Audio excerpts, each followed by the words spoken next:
हम सब ने कभी ना कभी सुना होगा कि कैसे 80% ऑफ द ओशन अभी तक अनएक्सप्लोर्ड है। हमें धरती के सी फ्लोर से ज़्यादा मार्स की सरफेस के बारे में ज़्यादा पता है। अब एक ऐसा सवाल खड़ा होता है जो कोई नहीं पूछता। क्या हमें सच में पता है कि हमारे साथ धरती पे क्या क्या है? इस धरती पर ऐसी ऐसी चीज़ें हैं जो एग्जिस्ट ही नहीं करनी चाहिए थी। ऐसे ऐसे आर्टिफैक्ट्स और स्ट्रक्चर्स जिसे मॉडर्न मशीन्स अभी तक नहीं बना सकती। ऐसे ऐसे लोग जिन्होंने कभी लिखना भी नहीं सीखा। इन सब चीज़ों की कोई भी सेंस नहीं बनती। हम बात करेंगे ऐसी डिस्कवरीज की जिसे साइंस भी नहीं एक्सप्लेन कर सकती। ये कोई फिक्शन नहीं है, ये सब कुछ रियल है। पहले हम बात करेंगे द वॉयनेज मैन्युस्क्रिप्ट की। येल यूनिवर्सिटी की क्वाइट लाइब्रेरी के पीछे एक ऐसी बुक जिसने बहुत सारे लोगों को पागल कर दिया है। ये मैन्युस्क्रिप्ट 1900s में डिस्कवर हो चुका था। इसमें हंड्रेड्स ऑफ पेजेस के इलस्ट्रेशंस हैं। इसमें उन प्लांट्स के बारे में लिखा है जो कहीं धरती पर एग्जिस्ट ही नहीं करते। इसमें ऐसे ऐसे सिंबल बने हैं जो आज तक कोई डिकोड नहीं कर पाया। इसमें ऐसी ऐसी लैंग्वेजेस लिखी हैं जिन्हें आज तक कोई डिकोड कर पाया है।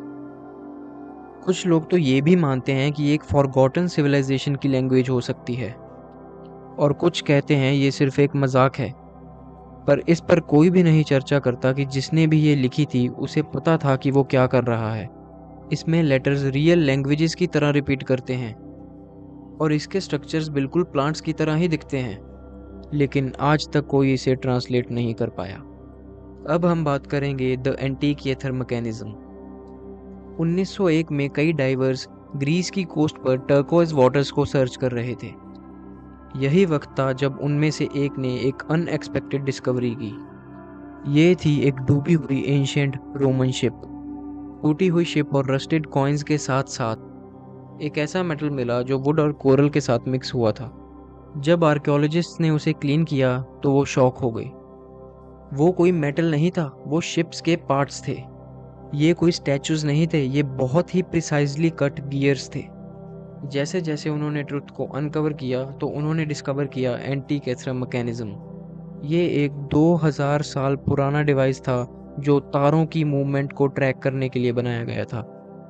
और यही नहीं, ये प्लेनेट की मूवमेंट्स और एक्लिप्सिस को भी प्रिडिक्ट कर सकता था। आसान भाषा में ये एक कंप्यूटर था। ये एक ग्रीस का इतना एंशिएंट आर्टिफैक्ट था कि किसी ने भी नहीं सोचा था कि ऐसी टेक्नोलॉजी उस टाइम पे एग्जिस्ट कर सकती है। साइंटिस्ट को शॉक करने वाली बात यह थी कि ऐसा मैकेनिज्म अगले 1000 साल तक बन ही नहीं सकता। एप्पल की वॉचेस भी अभी उस टेक्नोलॉजी तक नहीं पहुंच पाई हैं। तो इसे किसने बिल्ड किया और इसे बिल्ड करने की नॉलेज कहाँ से आई, ये हम अभी तक नहीं जान पाए हैं। अब हम बात करेंगे द बेल्टिक सी अनोमली के बारे में। 2011 में एक स्वीडिश डाइविंग क्रू बाल्मिक सी का बॉटम देख रहा था। इसी दौरान उन्हें अपने सोनार पर कुछ अजीब दिखाई देता है। ये एक बहुत बड़ा सर्कुलर ऑब्जेक्ट था जो कि 60 मीटर्स वाइड था। इसकी सिमेट्री पूरी परफेक्ट राउंड थी। पहले उन्हें लगा कि ये कोई शिपरेक है, लेकिन कोई भी शिप पूरी सिमेट्रिकल नहीं होती, और ये शिप से ज़्यादा किसी यूएफओ की तरह दिख रही थी। जब वो उसे इन्वेस्टिगेट करने के लिए नीचे गए तो वो और भी अजीब हो गया। लाइट्स फ्लिकर होने लग गई और रेडियोस बंद हो गए। उनमें से एक डाइवर तो बेहोश हो गया था।